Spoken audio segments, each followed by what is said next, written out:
Berikut adalah pengujian yang kami lakukan terhadap 3 jenis air yang berbeda untuk membuktikan kualitas dari air keran, air kemasan, dan air dari teknologi reverse osmosis, sehingga kita dapat mengetahui bahwa sebenarnya air jernih belum tentu sehat.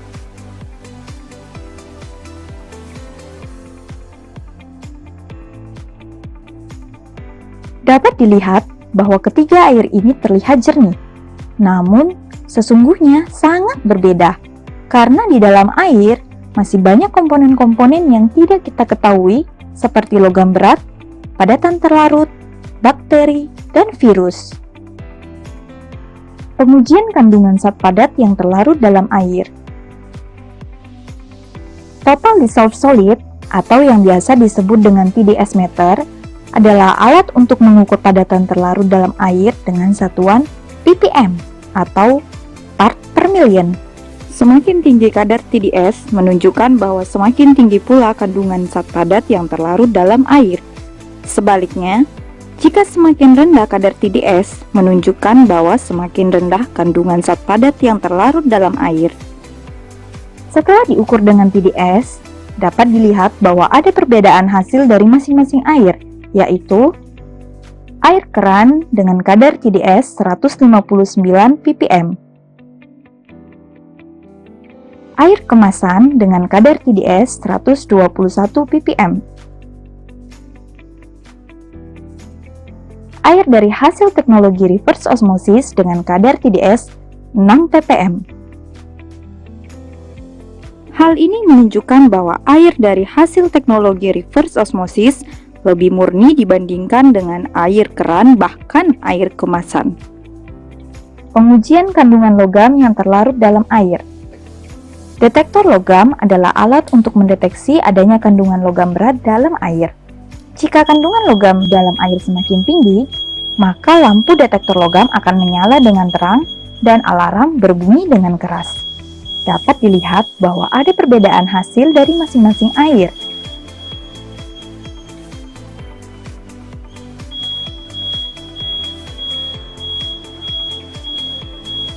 Air dari hasil teknologi reverse osmosis menunjukkan tidak terdapat logam berat karena lampu pada detektor logam tidak menyala dan alarm tidak berbunyi.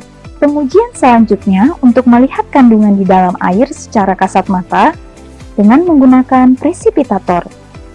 Presipitator adalah alat untuk mengangkat zat padat yang terlarut dalam air sehingga bisa terlihat dengan kasat mata jika air mengeluarkan endapan. Proses ini dinamakan proses elektrolisis atau reaksi ionisasi. Setelah dites dengan menggunakan presipitator, dapat dilihat bahwa ada perbedaan secara signifikan terhadap masing-masing air, yaitu air keran sangat keruh dan mengeluarkan endapan serta mengeluarkan warna yang berbeda-beda yang dapat mewakili beberapa pencemaran. Air kemasan tetap menimbulkan endapan berwarna jingga yang berarti adanya pencemaran besi teroksidasi dan karat. Air dari hasil teknologi reverse osmosis tidak menimbulkan endapan sama sekali yang menunjukkan bahwa air bebas dari kandungan zat padat dan logam berat, sehingga sangat aman untuk dikonsumsi. Dapat kita lihat bahwa air yang tadinya terlihat bersih, ternyata mengandung zat padat dan logam berat.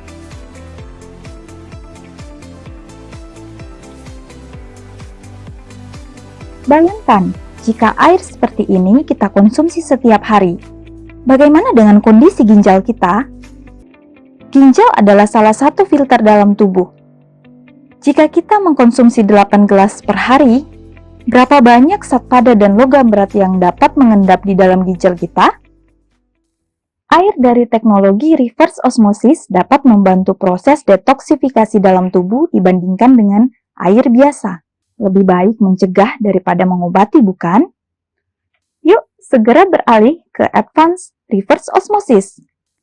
Dapatkan semua manfaat dan akses air minum yang higienis dan sehat. Advancing Life.